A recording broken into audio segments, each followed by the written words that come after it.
नमस्कार, आप देख रहे हैं पद न्यूज 24/7 कृष्णा सेंडे के साथ। न्यूज बुलेटिन की शुरुआत करते हैं हेडलाइन से।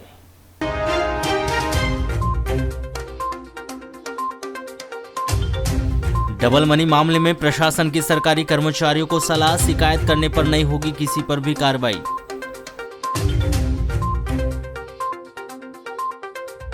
डबल मनी मामले में जेल में बंद आरोपियों के समर्थकों के द्वारा किए गए विरोध प्रदर्शन, बलवा मामले में 4 को भेजा गया जेल। पंचायत चुनाव, नगरीय निकाय चुनाव में 27% आरक्षण की मांग को लेकर ओबीसी महासभा ने निकाली रैली, जताया विरोध। छिंदवाड़ा विश्वविद्यालय ने सोमवार को होने वाला बीएससी फाइनल ईयर का पेपर किया रद्द।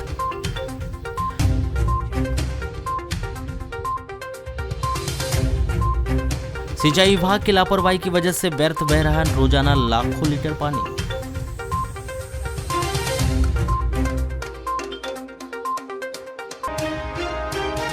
आगामी नगरीय निकाय एवं त्रिस्तरीय पंचायत निर्वाचन 2022 के लिए निर्वाचन आयोग के सॉफ्टवेयर में अधिकारी कर्मचारियों का डाटा अध्ययन किया जाना है, जिसके लिए 25 मई तक पूरा डाटा मांगा गया है। कलेक्टर एवं जिला निर्वाचन अधिकारी डॉक्टर गिरीश कुमार मिश्रा ने सभी कार्यालय प्रमुखों को निर्देशित किया है कि वे अपने कार्यालय के अधिकारी कर्मचारियों का डाटा 25 मई 2022 तक निर्वाचन आयोग के सॉफ्टवेयर में अनिवार्य रूप से अपडेट करें। इस संबंध में दिए गए निर्देश में कहा गया कि चुनाव कार्य के लिए माह जनवरी 2022 में सभी कार्यालयों के अधिकारी कर्मचारियों का डाटा आयोग के सॉफ्टवेयर में दर्ज किया गया था, लेकिन इसी बीच स्थानांतरण, मृत्यु, सेवानिवृत्ति, निलंबन या अन्य कारणों से अधिकारी कर्मचारियों की संख्या में परिवर्तन हुआ है। अतः 25 मई 2022 तक निर्वाचन आयोग के सॉफ्टवेयर में अधिकारी कर्मचारियों का डाटा निर्धारित प्रपत्र में अनिवार्य रूप से अपडेट करें। सभी कार्यालय प्रमुखों के लिए डाटा अध्ययन करने की अलग अलग तिथि निर्धारित की गई है। सभी कार्यालय प्रमुख अपने लिए निर्धारित तिथि को ही डाटा अपडेट कराएं। डबल मनी के मामले में गिरफ्तार सोमेंद्र समर्थकों के द्वारा नगर के अंबेडकर चौक में विरोध प्रदर्शन करने के दौरान चक्का जाम और पुलिस बल पर पथराव कर बलवा करने के आरोप में कोतवाली पुलिस ने नामजद 16 सहित 200 प्रदर्शनकारियों के विरुद्ध मामला कायम कर जांच पड़ताल शुरू की है। इस मामले में 5 प्रदर्शनकारियों को गिरफ्तार कर यहां के न्यायालय में पेश किया गया, जहां पर अपचारी बालक को जमानत पर छोड़ा गया है। 4 प्रदर्शनकारियों को न्यायिक अभिरक्षा में जिला जेल भिजवा दिया गया है। आपको बताया कि लांजी किरणापुर क्षेत्र में डबलिंग मनी करने के मामले में पुलिस ने 11 लोगों को गिरफ्तार किया है, जो इन दिनों न्यायिक अभिरक्षा में जिला जेल में है। इन आरोपियों की गिरफ्तारी से लांजी किरणापुर क्षेत्र की जनता में भारी आक्रोश है। 20 मई को दोपहर में लांजी किरणापुर क्षेत्र के 2 सैकड़ा से अधिक लोगों ने बालाघाट पहुंचकर सोमेंद्र सहित अन्य लोगों की रिहाई की मांग को लेकर नगर के जयस्तंभ चौक, कालीपुतली चौक और अम्बेडकर चौक में जमकर विरोध प्रदर्शन किया। 3 बजे करीब इन प्रदर्शनकारियों के द्वारा नगर के अम्बेडकर चौक में नारेबाजी कर चक्का जाम किया गया। इस दौरान पुलिस ने मौके पर ही 5 प्रदर्शनकारी को हिरासत में लिया था, जिन्हें कोतवाली लाकर पूछताछ की गई, जिसके पश्चात 16 नामजद, जिनमें प्रदीप राहंडाले ग्राम सिहरी लांजी, राहुल बंसुरे ग्राम किन्नी किरणापुर, अभिषेक जामड़े, हरीश बुड़साहा, रुपेश धनवले, गुलशन कांतोड़े पिपलगांव, ऋषभ धनवले, चंद्र बिथेने, रूपेंद्र भटेरे, पवन कबीरे, अजय कबीरे, समित दशमेर, वनराज, प्रमोद भटेरे, मोहित करसाइले, अमित कबीरे सहित करीब 200 प्रदर्शनकारियों के विरुद्ध 341, 353, 147, 148, 149, 152 भारतीय दंड विधान के तहत अपराध दर्ज कर विवेचना शुरू की गई है। 21 मई को कोतवाली पुलिस ने गिरफ्तार एक अपचारी बालक सहित 5 प्रदर्शनकारी को यहां की विद्यमान अदालत में पेश कर दिया गया, जहां से अपचारी बालक की किशोर न्याय बोर्ड ने जमानत दे दी। वहीं 4 प्रदर्शनकारी को न्यायिक अभिरक्षा में जिला जेल भिजवा दिया गया है। इस मामले में अन्य आरोपियों की शीघ्र ही गिरफ्तार किए जाने की संभावना व्यक्त की जा रही है। आज एक ऐसी कहानी बताने जा रहे हैं जिसका सच बहुत अधिक कड़वा रहा है कि कैसे वर्ष 1990 से लेकर 2022 तक इन 2 तहसीलों में चिटफंड के मकड़जाल में लोगों ने अपनी खून पसीने की कमाई लगाई और बाद में स्वयं को ठगा हुआ महसूस किया। जी हां, हम बात कर रहे हैं वर्ष 1990 से लेकर 2022 तक की। आप में से बहुत ही कम लोग ही जानते होंगे कि वर्ष 1990 के दशक में किरणापुर लांजी तहसील के भीतर आधुनिक नाम की एक चिटफंड कंपनी किरणापुर लांजी दोनों ही स्थानों पर बाकायदा ब्रांच ऑफिस खोलकर डंके की चोट पर बरसों बरस तक काम करते रही और एक दिन रफू चक्कर हो गई। आपको बता दें कि आधुनिक नाम की चिट फंड कंपनी एक तरह से बैंक की तरह काम करती थी, जो लोगों से मासिक, अर्धवार्षिक, त्रैमासिक और एफडी के तौर पर पैसे जमा करती थी। दरअसल इस चिट फंड कंपनी में बैंकों की तुलना में 2 गुना ब्याज मिलता था। इस ब्याज की लालच में न जाने कितने लोग फंस गए और उस समय अपने खून पसीने की कमाई लगा दी। उस समय भी यही हल्ला मचा था कि आधुनिक बहुत अच्छा काम कर रही है, लोगों को बैंक से ज़्यादा ब्याज दे रही है, लेकिन उसका क्या हश्र हुआ उस समय के लोगों को बेहतर तरीके से मालूम है कि कैसे आधुनिक चिट फंड कंपनी ने गांव-गांव में अपने एजेंट तैयार किए, लोगों से पैसे की वसूली करवाई। एजेंटों ने अपने सगे संबंधी पहचान वालों को कम समय में अधिक ब्याज देने का लालच दिया, कमीशन कमाया, लेकिन पैसे डुबो दिए। समय के साथ लोग आधुनिक के दर्द को भूल गए। उसके बाद वर्ष 2020 में कोरोना काल के दौरान लांजी किरणापुर क्षेत्र में शुरू से अचानक अडानी अंबानी के द्वारा कम समय में 2 गुना राशि देने का कारोबार की जानकारी लोगों को मिलने लगी। आधुनिक की कहानी अडानी अंबानी से मिलती जुलती है। स्थान वही किरणापुर और लांजी, कारोबार वही, कम समय में लोगों को अधिक पैसा देना था और लोग वही जो कम समय में अधिक की चाहत में एक एक कर इस डबल मनी के कारोबार में जमा करता हो या फिर एजेंट के रूप में लिप्त होते गए। डबल मनी मामले के बाद किरणापुर लांजी के लोग खुलकर तो कुछ नहीं कहते, लेकिन जितनी बातें बताते हैं उसमें इस बात का दर्द बयां करते हैं कि कैसे आधुनिक चिटफंड में पैसा जमा करने पर जमा पूंजी चली गई और एजेंटों के संबंध अपने ही लोगों से खराब हो गए। 1990 के बाद आज 2022 में किरणापुर लांजी ही नहीं, जिले और जिले के बाहर के लोगों के सामने वही स्थिति खड़ी है। क्या किया जाए? पैसा जिनके पास जमा किया वह सलाखों के पीछे है। क्या उनकी शिकायत कर दी जाए या खामोश बैठा जाए? आखिर किया क्या जाए? क्योंकि इस मामले में हर व्यक्ति अपनी एक अलग थ्योरी ही कहता है। पैसा तो वापस मिल जाएगा, तो कोई कहता है 2 गुना करके देगा, तो किसी को विश्वास है कि जमीन और संपत्ति बेचकर पैसा दे देगा। इस दौरान तो चर्चाओं का दौर यह भी है कि जमाकर्ताओं को एजेंटों के और सलाखों के पीछे पहुंचे लोगों के साथ काम करने वालों के फ़ोन भी आ रहे हैं और वह कह रहे हैं कि पैसा चाहिए तो आज ले जा लो। लेकिन सच्चाई यही है कि सब बातें रेत में बनाए हुए किले की तरह है, जो प्रशासन की एक कार्रवाई के बाद ढलते देर नहीं लगेगी। मामला न्यायालय में है, इसलिए इस विषय पर कुछ भी कहना मुश्किल है। हालांकि इस बीच प्रशासन ने अपना मास्टर स्ट्रोक खेल दिया है, लोगों से पैसा वापसी का वायदा किया है, इसके बदले उन्हें जानकारी देने की बात कही है। सूत्र बताते हैं कि पूरे मामले में 2 पक्ष काम कर रहे हैं, एक क्या शिकायत कर दी जाए और एक क्या खामोश बैठा जाए। दरअसल बात पैसे की है, उन पैसों की जिनको कुछ लोग पर्सनल लोन के माध्यम से बैंकों से निकाल कर ले आए, तो कुछ लोग जीवीएफ तोड़कर, तो कुछ जमा पूंजी बैंकों से आरडी एफडी का पैसा निकाल कर लाए हैं, तो कुछ ब्याज पर पैसा लेकर आए हैं। देखना भी यह है कि लोगों की खामोशी काम करती है या फिर हल्ला शिकायत करना बेहतर होता है, या फिर आधुनिक चिट फंड की 1990 वाली कहानी दोहराई जाती है, जिसकी बात करने पर आज भी लोगों के भीतर का दर्द ताजा हो जाता है। राजा शंकर शाह विश्वविद्यालय छिंदवाड़ा के द्वारा ली जा रही परीक्षाओं के बीच सोमवार को ली जाने वाली केमिस्ट्री की परीक्षाएं स्थगित कर दी गई, जिसके आदेश भी छिंदवाड़ा विश्वविद्यालय के द्वारा जारी कर दी गए।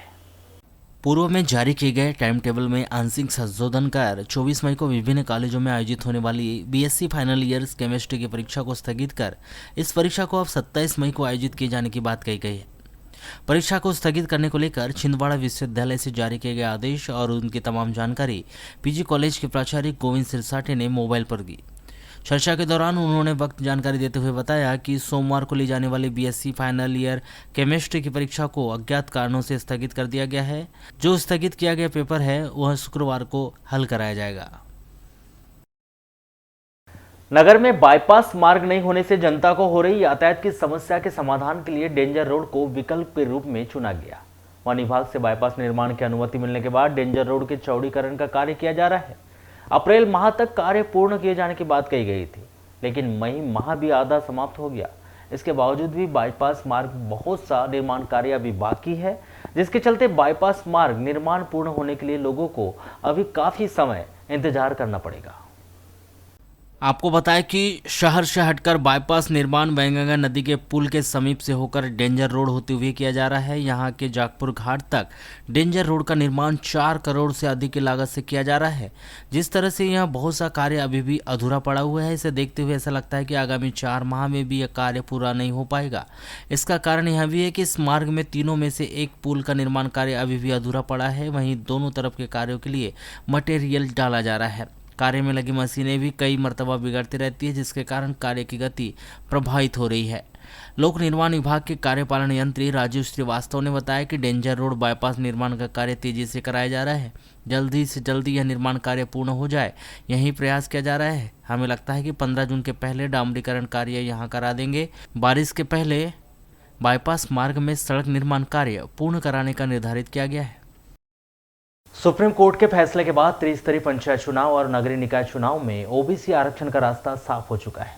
लेकिन इस फैसले के बाद ओबीसी महासभा सरकार से खासा नाराज है, जिन्होंने कमलनाथ सरकार की तर्ज पर ओबीसी वर्ग को 27% आरक्षण देने की मांग की है।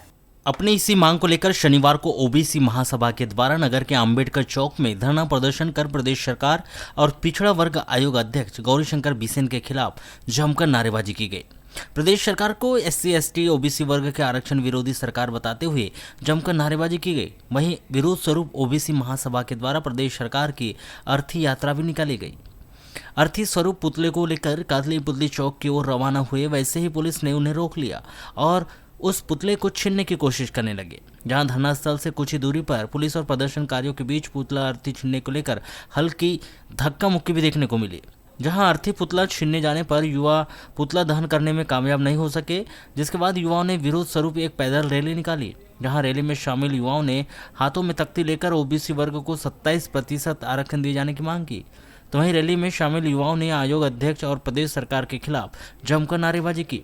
जहां रैली में शामिल युवाओं ने अंबेडकर प्रतिमा के नीचे सड़क पर बैठकर सांकेतिक धरना प्रदर्शन कर प्रशासन को ज्ञापन सौंपा गया। जैसा कि जो सुप्रीम कोर्ट का निर्णय नगरीय चुनाव और पंचायत चुनाव को लेकर आया है, जिसके कारण जो ओबीसी की भागीदारी है उसको खत्म करने का एक साजिश षड्यंत्र भाजपा और आरएसएस ने मिलकर रचा। जो हमको आरक्षण जो कमलनाथ जी की सरकार ने 27% आरक्षण मध्य प्रदेश में शैक्षणिक राजनीतिक हर क्षेत्र में दिया था, किंतु मध्य प्रदेश की सरकार के द्वारा सही डाटा पेश नहीं करने के कारण आज हमको 14% आरक्षण मिल रहा है, जिसके विरोध में हम लोगों ने आज ओबीसी महासभा के बैनर तले धरना प्रदर्शन कार्यक्रम किया। तो हमने मध्य प्रदेश सरकार की अर्थी निकाली थी और शिवराज सिंह चौहान का पुतला भी बनाया था, जिसमें हमारी हल्की फुल्की पुलिस से झड़प हुई और हम लोग का जो मूल उद्देश्य था उसमें हम लोग सफल हुए। जिस प्रकार से पूरे देश में ओबीसी SC ST को कुचलने का काम कर रही है बीजेपी गवर्नमेंट, आज मध्य प्रदेश की निकम्मी सरकार के द्वारा जो ओबीसी आरक्षण पर जो गोलमोल जवाब पेश किया गया है, गोल गोल रानी रीता रीता पानी की स्टाइल में जो काम किया गया है, मध्य प्रदेश की सरकार ने 14% आरक्षण यथावत कर दिया जो पहले था, और कांग्रेस गवर्नमेंट के समय जो 27% आरक्षण की बात की गई थी उसको खत्म कर दिया गया है। ये बड़ी निकम्मी वाली बात है, बहुत बड़ी निर्लज्जता की बात है कि मध्य प्रदेश के कद्दावर नेता जो ओबीसी का नेतृत्व करते हैं, हमारे यहाँ से आयोग के सदस्य, और उनके द्वारा जो रिपोर्ट पेश की गई थी सुप्रीम कोर्ट पे, वो रिपोर्ट पर किसी प्रकार का कोई लाभ नहीं मिला ओबीसी भाइयों को। जिस प्रकार से मध्य प्रदेश की सरकार और मोदी सरकार SC ST के आरक्षण को कुचलने का काम कर रही है, ओबीसी के आरक्षण को कुचलने का काम कर रही है, ये उसकी पहली राजनीतिक रूप से उसको कुचलने का प्रयास किया गया है, ताकि राजनीतिक व्यक्ति, राजनीतिक ओबीसी भाई, राजनीतिक SC ST के भाई आगे ना बढ़े और ओबीसी ST ST का नेतृत्व ना कर पाए। ये ओबीसी के लिए बहुत बड़ी शर्म की बात है कि 14% आरक्षण के रूप में खत्म करके आज राजनीतिक रूप से उनको खत्म करने का प्रयास किया। कलेक्टर डॉक्टर गिरीश कुमार मिश्रा एवं पुलिस अधीक्षक श्री समीर सौरभ ने लांजी किरणापुर डबल मनी चिटफंड मामले में निवेशकों से अपील की है कि वे अपनी जमा की गई राशि वापस पाने के लिए किरणापुर या लांजी थाना या SDM कार्यालय या कलेक्टर कार्यालय में सही जानकारी दें। इस मामले में शिकायतकर्ता के विरुद्ध कोई भी कार्रवाई नहीं की जाएगी, भले ही वह शासकीय सेवक क्यों न हो। शिकायतकर्ता अपने मन से यह भय निकाल दे कि वह अपनी जमा राशि बताएंगे तो उनके विरुद्ध भी कार्रवाई हो जाएगी। यह एक तरह की ठगी का मामला है और इसमें शिकायतकर्ता पर कोई कार्रवाई नहीं होती है। जिन लोगों ने इस चिट फंड स्कीम में कोई राशि निवेश की है वे अपना नाम, आधार कार्ड की कॉपी, उसे दिए गए चेक की कॉपी, अपना मोबाइल नंबर एवं उसने किस व्यक्ति को राशि दी है उसका नाम लिखकर किरणापुर या लांजी थाने में या एसडीएम ऑफिस में कलेक्ट्रेट कार्यालय में जमा कर सकते हैं। यह जानकारी किरणापुर एवं लांजी थाने के थाना प्रभारी के व्हाट्सएप नंबर पर भी दी जा सकती है। निवेशक यह जानकारी डाक के माध्यम से भी दे सकते हैं। इस मामले में लगभग 10 करोड़ रुपए की राशि सीज की गई है। इसमें से पहले आओ पहले पाओ की तर्ज पर निवेशकों को राशि लौटाई जाएगी। जिन लोगों को गिरफ्तार किया गया है वह बाहर आने पर भी सभी निवेशकों को एक साथ राशि वापस नहीं कर सकते हैं और यह असंभव है। इस चिट फंड स्कीम में राशि निवेश करने वाले निवेशकों से अपील की गई है कि वह शीघ्रता से राशि निवेश करने की जानकारी प्रशासन को उपलब्ध कराए, जिससे उनकी राशि वापस दिलाने का प्रयास किया जा सकेगा।